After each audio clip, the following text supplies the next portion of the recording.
hidup ini, dunia ini ya tidak selalu menyenangkan. Banyak hal-hal menyedihkan, banyak penderitaan, banyak musibah, banyak kecelakaan.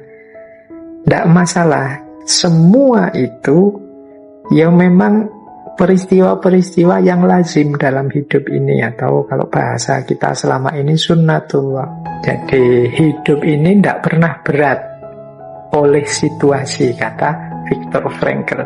Dia bisa jadi berat karena kita sendiri yang tidak mampu memberi makna dan tujuan terhadap hidup kita. Tidak usah khawatir dengan segala kerumitan hidup ini. Hidup ini rumit atau tidak, hidup ini suram atau tidak, hidup ini menyedihkan atau tidak, kuncinya di Mengaji Hening bersama Dr. Fahrudin Faiz. Mari kita simak. Makna hidup ini adalah dengan memberikan hidup ini satu makna. Ini kalimatnya rasanya kayak bulat, tapi sebenarnya yang maksudnya Viktor Frankl ini, kita itu kan sering merasa hampa, rasanya hidup ini tidak punya makna. Terus kita berusaha mencari-cari makna. Kalau mengikuti quotes dari Viktor Frankl ini, sebenarnya makna itu ya jangan hanya dicari, tapi diberi. Mari kita beri makna pada hidup kita ini. Karena nanti menurut Viktor Frankl ya kunci diri kita, kunci eksistensi kita itu terletak pada makna yang kita berikan pada hidup ini. Hidup ini rasanya berat atau ringan, menyenangkan atau menyedihkan. Hidup ini rasanya menggembirakan atau membuat kita galau, putus asa. Itu sebenarnya tergantung makna yang kita tempelkan pada hidup ini. Jadi maka the meaning of life is to give life meaning. Makna hidup ini ya tergantung apa yang kita berikan, tergantung makna apa yang kita tempelkan pada hidup ini. Nah, selanjutnya ada yang kedua. Life is never made unbearable by circumstances, but only by lack of meaning and purpose. Hidup ini tidak pernah terasa berat, tidak tertanggungkan oleh berbagai situasi.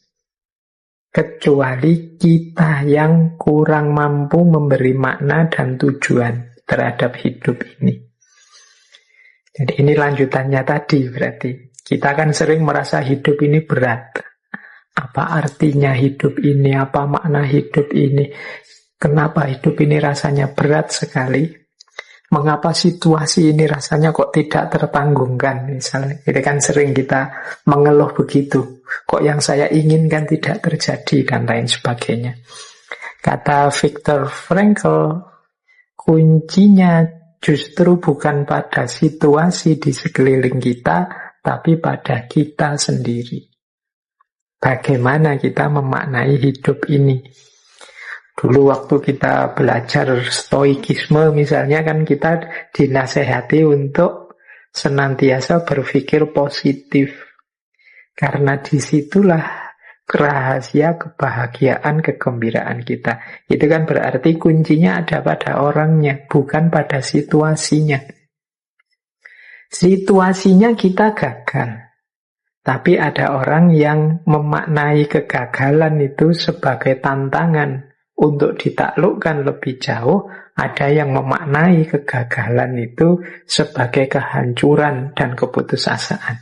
Loh, kuncinya kan bukan pada kegagalannya, tapi pada manusianya saat dia menyikapi kegagalan itu.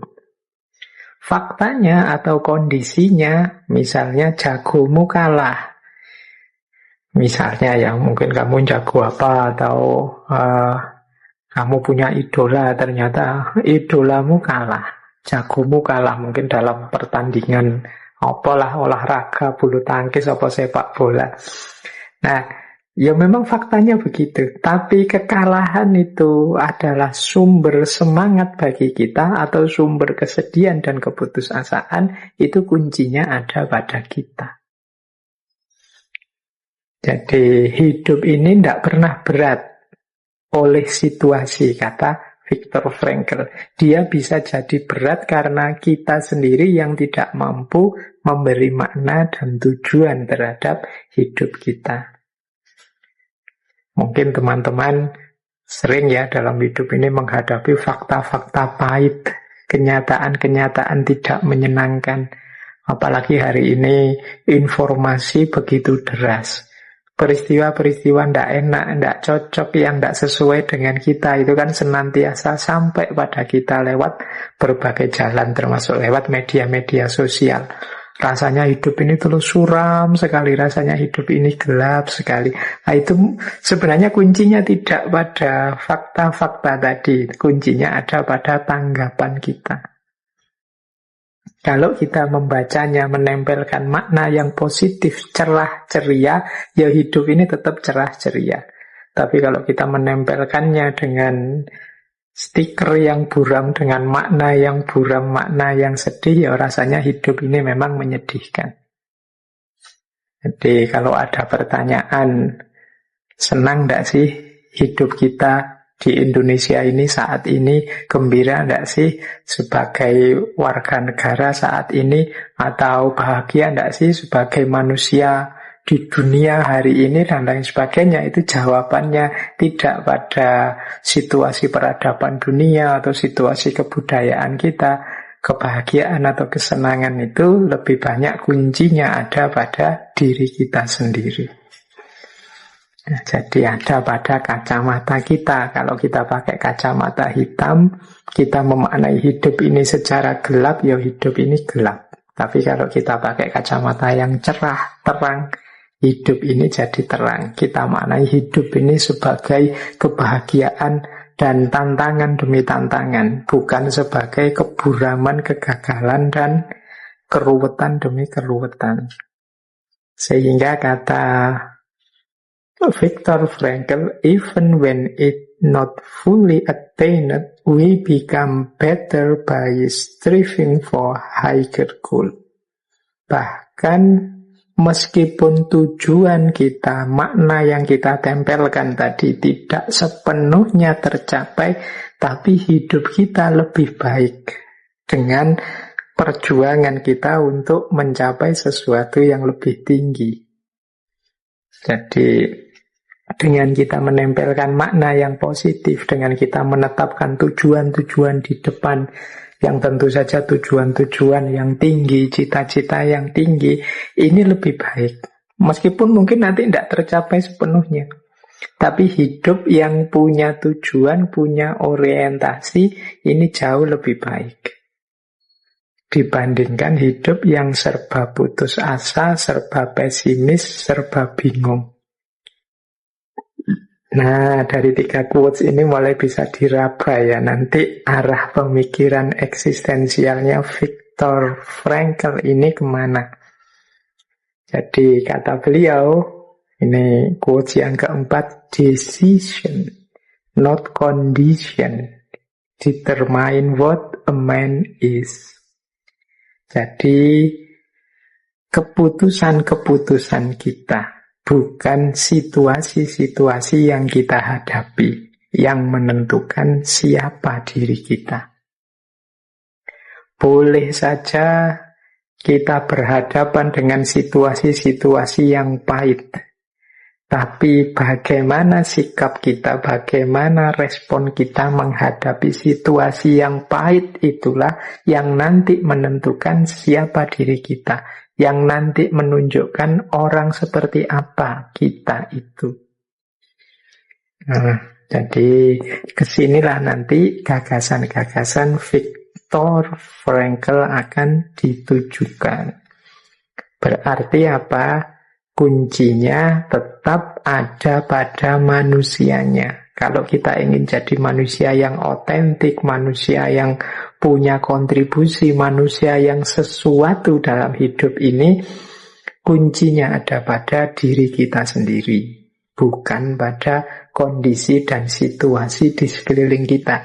Kondisi dan situasi di sekeliling kita ini adalah tantangan-tantangan, mungkin juga modal-modal, mungkin juga media-media yang itu jadi perantara untuk bisa kita taklukkan mencapai apa yang sudah kita putuskan tadi. Baik, ini 4 quotes ini mungkin secara general menggambarkan nanti detail gagasan dari Viktor Frankl ke arah mana tujuannya. Oke, kita mulai sekarang membahas struktur gagasannya Viktor Frankl. Saya awali dari pandangan Frankl tentang struktur diri manusia. Nah, ini menarik ya. Seperti dulu para filosof muslim itu kan juga selalu kalau ingin bahas apa-apa diawali dengan membahas manusianya. Menurut Frankl, manusia itu adalah makhluk yang punya 3 dimensi. Yang pertama dimensi internal, yang kedua dimensi eksternal, yang ketiga dimensi transendental. Nah, kita ingat-ingat ya, yuk kita pahami pelan-pelan. Wong ndak ada yang nyusu-nyusu, wong kita belajar ini kan santai saja. Ndak dikejar kurikulum, ndak dikejar waktu, ndak dikejar oleh target-target tertentu. Kita nikmati pelan-pelan. Kalau ndak paham ya ndak apa-apa. Kalau sudah bosan ya ditinggal saja, wong ndak masalah, ndak ada yang maksa. Kalau merasa ndak cocok ya dibuang saja, wong ndak masalah. Wong ya pikirannya orang. Kadang sesuai dengan kita, kadang tidak sesuai. Meskipun yang kita angkat ini orang-orang besar, orang-orang luar biasa yang oleh Allah dianugerahi ketajaman berpikir. Nah, jadi manusia itu menurut Frankl ada internal. Internal berarti sisi dalam dirinya. Ada eksternal. Eksternal itu kondisi di luar diri, dan ada transendental. Transendental itu kemampuan manusia melampaui dirinya, melampaui kondisi eksternalnya. Nah, menurut Frankl, dimensi internal manusia itu setidaknya ada 5. Yang pertama, kita itu punya bakat dan potensi. Jadi kita itu oleh Allah dianugerahi banyak sekali potensi-potensi. Tinggal kita mampu mengembangkannya atau tidak. Yang kedua, sarana atau media untuk mengekspresikan bakat dan potensi tadi. Ini kalau di Frankl isinya 3. Jasmani, rohani, dan mental atau jiwa. Yang ketiga, daya. Jadi daya batin, daya pribadi. Ini kekuatan kita. Kalau menurut Frankl ada 3, yaitu insting, pikiran, dan emosi. Kita kan punya itu dalam diri kita, kan kita punya emosi, kita punya insting atau naluri, kita juga punya akal, pikiran. Nah, terus kita punya kualitas kemanusiaan.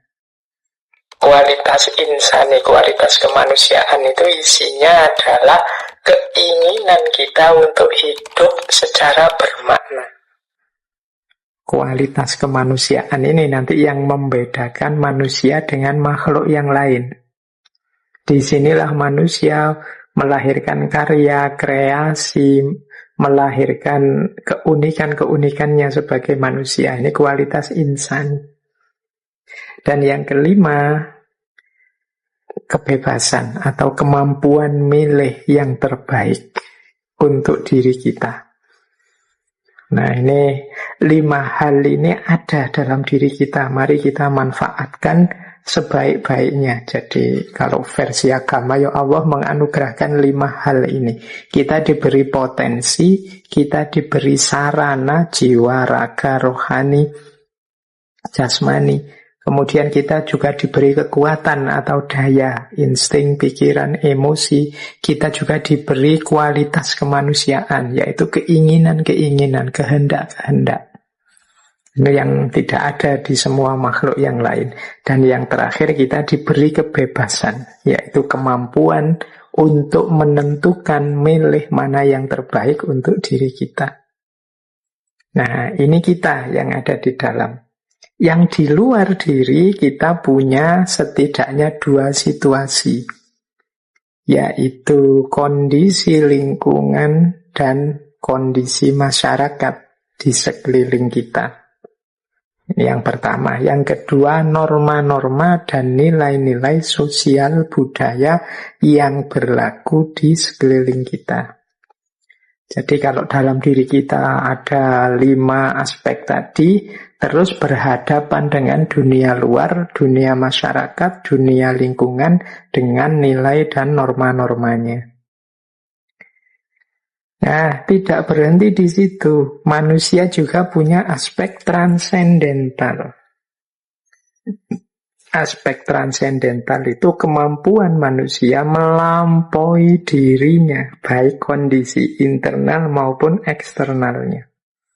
Kemampuan manusia merancang hidupnya untuk semakin maju, semakin berkembang, melampaui situasi dirinya hari ini dan juga kondisi masyarakatnya hari ini.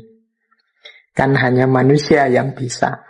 Misalnya begini ya, 5 tahun ke depan saya sudah harus jadi sosok yang menggemparkan dunia. Saya sudah harus bisa menciptakan lingkungan yang penuh cinta kasih sayang. Saya sudah, dengan pernyataan seperti ini kan pernyataan yang akan terwujud di masa depan, yang hari ini belum ada, baik dalam diri kita maupun dalam lingkungan eksternal kita. Tapi kita bisa melakukan itu, kita bisa ingin mencapai ke sana. Ini namanya aspek transendental.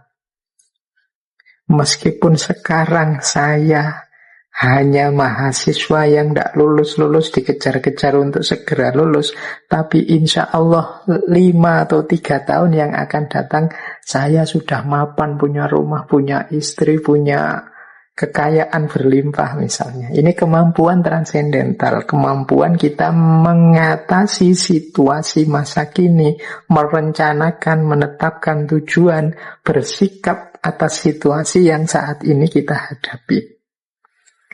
Nah, ini yang membedakan manusia dengan makhluk yang lain. Jadi kemampuan transendental ini loh. Tidak ada makhluk yang lain bisa seperti ini. Binatang, tumbuhan tidak ada yang bisa merancang, mencanangkan kemajuan, perkembangan yang akan datang yang kita inginkan. Jadi tidak sekedar menerima masa kini. Kan banyak kemarin-kemarin filsafat eksistensialis itu fokus pada bagaimana kita menerima situasi kita di masa kini. Tapi kalau Viktor Frankl justru di antara keistimewaan manusia itu kemampuan transendensi tadi, melampaui kekiniannya. Jadi kalau hanya menerima masa kini kan mandek. Situasi saat ini ya saya terima saja, ada kesan pasif. Tapi menurut Frankl enggak, kita harus mampu memberi makna, bersikap, melakukan transendensi. Kita merencanakan, menetapkan tujuan ke depan. Baik, jadi inilah struktur diri manusia. Sisi internal kita, sisi eksternal kita, sisi transendensi kita. Seperti apa kita mengelola, mengoptimalkannya. Baik, kita lanjutkan ya. Nah, kalau tadi strukturnya, sekarang ciri kondisi eksistensial manusia. Kalau ini sebenarnya mirip saja dengan tokoh-tokoh eksistensialis yang kita bahas bulan ini. meskipun ada sedikit titik bedanya. Jadi menurut Viktor Frankl ada 6 kondisi manusia yang itu jenisnya eksistensial. Jadi manusia yang eksis, yang otentik, jadi dirinya sendiri itu menurut Frankl, yang pertama mampu menyadari diri. Jadi mampu sadar aku ini siapa, aku ini orang yang seperti apa, dan lain sebagainya. Jadi kesadaran. Jadi orang yang tidak hidup tanpa kesadaran hanya mengalir saja diombang-ambingkan situasi. Tapi manusia eksis itu yang sadar posisi, sadar identitas dirinya. Yang kedua, kondisi eksistensial manusia itu kebebasan dan tanggung jawab. Jadi ya manusia itu bebas itu pasti. Semua tokoh eksistensialis menitik beratkan manusia pada aspek kebebasannya. Tapi Frankl tidak hanya menekankan kebebasan. Menurut beliau ya di balik kebebasan itu ada tanggung jawab. Wong kita manusia yang sadar diri. Kalau sudah memutuskan, ya siap menanggung resikonya. Jadi kebebasan itu senantiasa gandeng, nyambung dengan tanggung jawab. Ini kondisi eksistensial manusia yang kedua.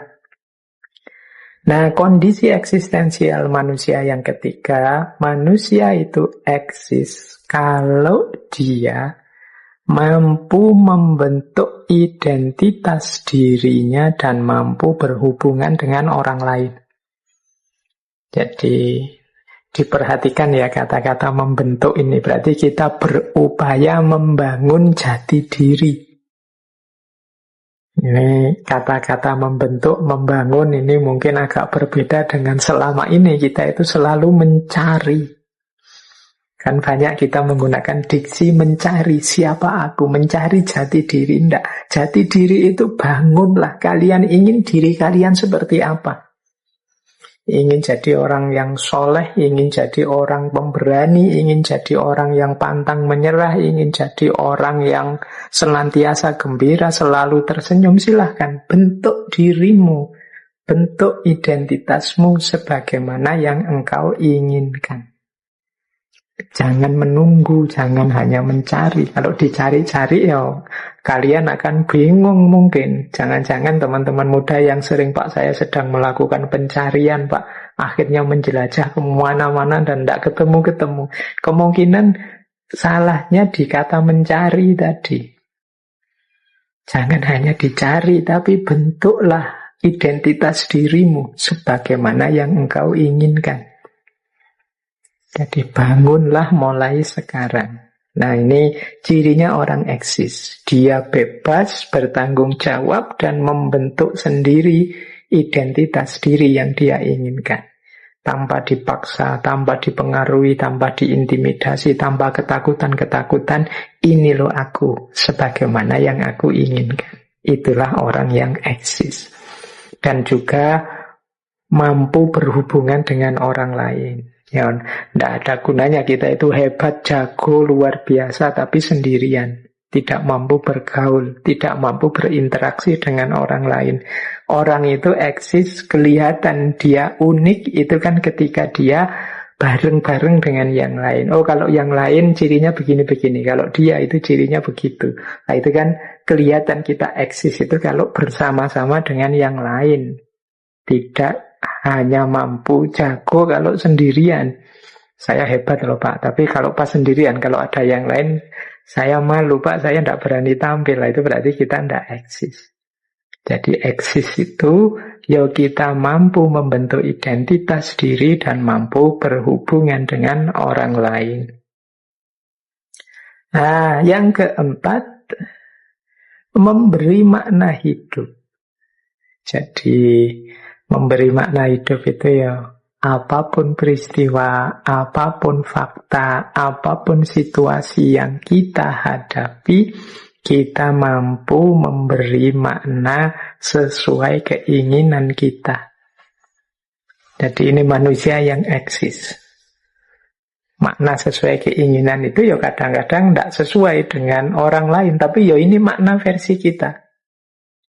Misalnya, tadi ya saya contohkan, kita gagal hidup ini, mungkin gagal kuliah, gagal menikah, gagal punya pasangan, dan macam-macam. Itu terus orang melihat kita, wah kamu kasihan sekali ya gagal. Orang mungkin menganggap makna dari kegagalan itu adalah satu tragedi, satu musibah. Tapi mungkin kita ingin memberi makna sendiri versi kita. Sehingga kita, saya tidak terlalu sedih kok gagal ini. Karena kegagalan ini menurut saya adalah pelajaran berharga yang membuatku sekarang sadar dan jauh lebih kuat. Besok aku tidak akan tergoda lagi, terdistraksi lagi, gagal lagi dalam hal seperti ini. Sekarang aku tahu rahasianya. Nah, ini berarti makna dari kita. Orang lain membacanya, kita itu kasihan, mengalami kegagalan. Kegagalan berarti musibah. Tapi kita tidak. Kita menganggap kegagalan itu berarti pelajaran. Jadi berarti aku sekarang dapat pelajaran baru. Hidupku akan jauh lebih tangguh, lebih kuat setelah ini. Ini namanya memberi makna hidup. Peristiwanya sama, kegagalan. Tapi kita mampu menempelkan makna sesuai keinginan kita. Nah, ini namanya orang eksis. Kata Frankl yang kelima, orang eksis itu orang yang punya curiosity, punya rasa ingin tahu. Orang yang punya rasa ingin tahu berarti dia akan terus belajar. Jadi terus nambah wawasan. Jadi kita setiap malam Kamis ini ngaji, semoga bagian dari perwujudan kita ingin eksis sebagai manusia, bahwa kita juga ingin otentik, ingin hidup kita punya arti, punya makna. Sebagaimana kata Frankl kan, salah satu syaratnya orang bisa eksis itu ya dia punya rasa ingin tahu. Semoga ngaji filsafat ini bisa mengatasi atau menjadi jalan untuk melampiaskan keinginan tahu kita untuk tentang banyak hal. Nah, kemudian yang terakhir, orang eksis itu orang yang sadar bahwa akhir hidupnya adalah nanti kematian. Dia sekarang ada, nanti tidak ada. Nah, semangat kesadaran bahwa pada akhirnya aku akan tidak ada, ini kan di banyak filosof eksistensialis ini sering dijadikan pendorong untuk kita semakin bersemangat hidup dan semakin gembira serta menikmati situasi hidup kita apapun itu. Karena apa? Ya karena ini tidak selamanya begini. Masa hidup sekali saja kok nangis terus misalnya. Masa hidup sekali saja kok murung terus. Masa hidup sekali saja kok kita galau terus. Wong yo nanti semua orang pasti mati. Yuk kesempatan ini kita pakai untuk gembira, untuk menikmati, untuk mengekspresikan diri sesuai yang kita inginkan. Masa hidup sekali saja, keinginan kita gadaikan pada orang lain. Kita hidup tanpa mengekspresikan apa yang ingin kita wujudkan. Eman-eman. Nah, jadi inilah 6 kondisi eksistensial manusia menurut Viktor Frankl. Baik, nah sekarang kita lihat sebentar bagaimana sih persepsi seorang eksistensialis itu tentang hidup, kehidupan, dan manusia. Menurut Frankl, bagi seorang eksistensialis, dunia ini adalah sesuatu yang penuh potensi makna untuk diaktualkan. Jadi dunia ini isinya adalah potensi-potensi makna. Ya segala macam peristiwa, segala macam kejadian kita dalam hidup ini kan sebenarnya ladang bagi pemaknaan. Kita manusia itu makhluk yang senantiasa memaknai. Peristiwa apapun kan kita maknai. Peristiwa kecelakaan, oh itu musibah. Tapi bagi yang lain, oh itu ujian itu. Oh itu peringatan kita selama ini terlalu sembrono. Nah ini dunia. Jadi memang peristiwa-peristiwa, isinya dunia itu potensi-potensi makna. Jadi kenapa disebut potensi? Potensi itu kan berarti masih kemungkinan. Masih mengandung, belum lahir maknanya. Nanti yang melahirkan siapa? Manusia. Jadi posisinya manusia di hadapan dunia, manusia adalah makhluk yang menciptakan dan menemukan makna. Dialah yang melahirkan makna sesuai kebebasan dia. Kalau tadi kan masih potensi, belum aktual, yang mengaktualkan makna itu manusia. Jadi makna itu dari kita, dari manusia. Nah, tapi ternyata hidup ini, dunia ini ya tidak selalu menyenangkan. Banyak hal-hal menyedihkan, banyak penderitaan, banyak musibah, banyak kecelakaan. Tidak masalah. Kata Frankl, bagi seorang eksistensialis, semua itu ya memang peristiwa-peristiwa yang lazim dalam hidup ini. Atau kalau bahasa kita selama ini sunnatullah. Jalan keluarnya apa? Jalan keluarnya makna tadi loh. Jadi tidak usah khawatir dengan segala kerumitan hidup ini. Hidup ini rumit atau tidak? Hidup ini suram atau tidak, hidup ini menyedihkan atau tidak, kuncinya di manusianya yang memberi makna. Jadi jalan keluarnya apa? Makna. Mari kita beri makna hidup ini secara eksistensial, sesuai yang kita inginkan. Termasuk terhadap kesulitan, terhadap penderitaan, terhadap bahkan kematian. Dan itulah istimewanya manusia. Jadi makhluk yang berenang dalam lautan makna. Jadi hidup ini apa? Kematian ini apa? Penderitaan ini apa? Kesulitan ini apa? Ini kuncinya tidak pada kematiannya, kehidupannya, atau kesulitannya. Kuncinya ada pada manusianya. Nah ini mungkin menarik ya kalau kita sambungkan dengan pengalaman mungkin traumatiknya Viktor Frankl. Beliau menyaksikan langsung betapa pahitnya kehidupan dalam kamp konsentrasi. Toh demikian, manusia tetap bisa tidak putus asa dan memberikan makna-makna yang eksistensial terhadap hidupnya. Ini istimewanya manusia, mengalami peristiwa sepahit itu pun tidak menyerah. Kalau teman-teman membaca bukunya Viktor Frankl yang judulnya Man's Search for Meaning, itu kalau dipetakan ya bagaimana manusia menghadapi peristiwa yang sangat tragis dan sangat pahit dengan pemaknaannya, itu ada fase awal, fase kedua, ada fase ketiga. Ini saya jelaskan sekilas ya, tapi kalau teman-teman tertarik boleh membaca bukunya, kelihatannya terjemahannya juga sudah ada. Fase pertama, ketika kita berhadapan dengan peristiwa pahit dalam hidup kita yang mengganggu penghayatan eksistensial kita dalam hidup, ya fase pertama ini ketika kita langsung mengalami peristiwa yang memilukan, mengejutkan hidup kita, yang tragis. Ini tahap pertama. Biasanya tahap pertama itu kita berhadapan dengan opsi, kata Frankl, ini saya terima saja, atau sudahlah saya putus asa, bunuh diri saja jalan keluarnya. Kan ada salah satu opsi kalau sudah sangat pahit kan begitu.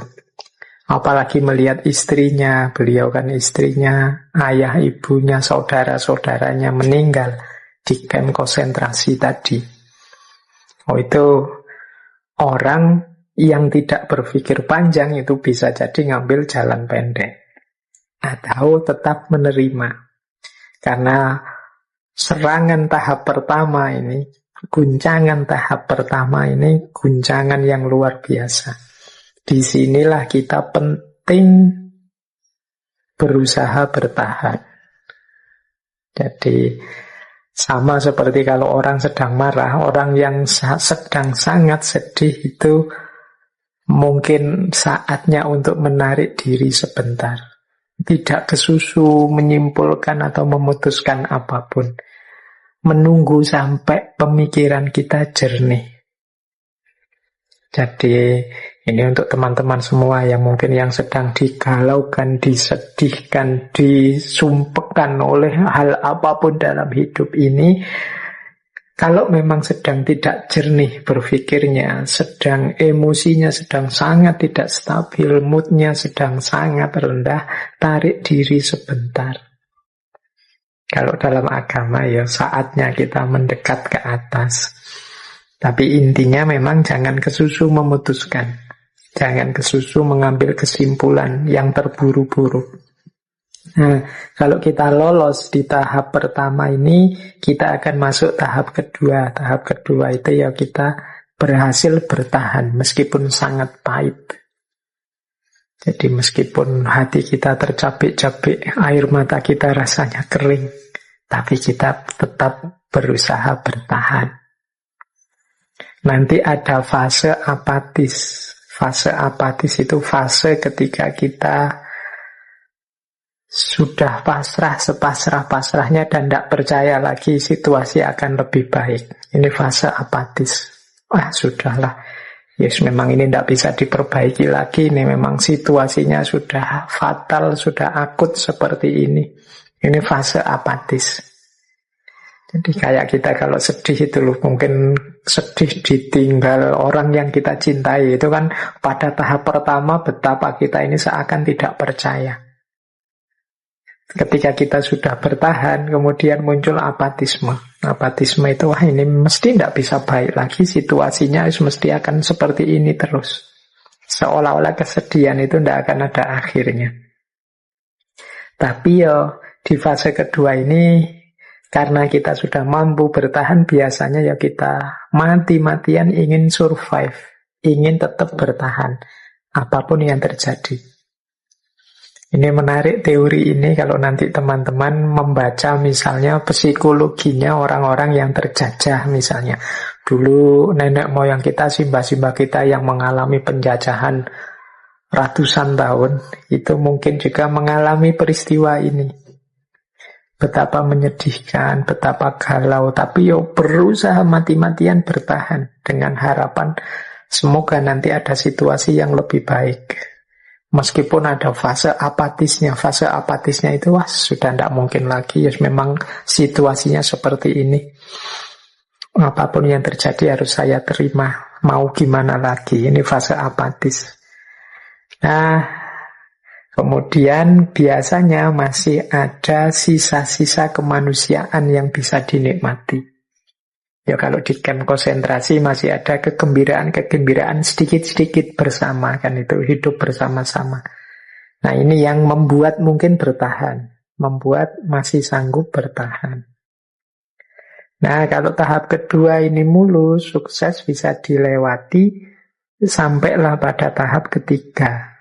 Tahap ketiga ini kalau di Man's Search of Meaning itu era ketika Frankl dibebaskan, ketika situasi membaik. Nah ini era ketika situasi membaik ini kan semula kita sudah apatis, tidak mungkin situasinya membaik. Ternyata situasinya tambah lama tambah kondusif, kita nyaman lagi, kembali normal lagi. Disitulah kemudian kita menemukan makna.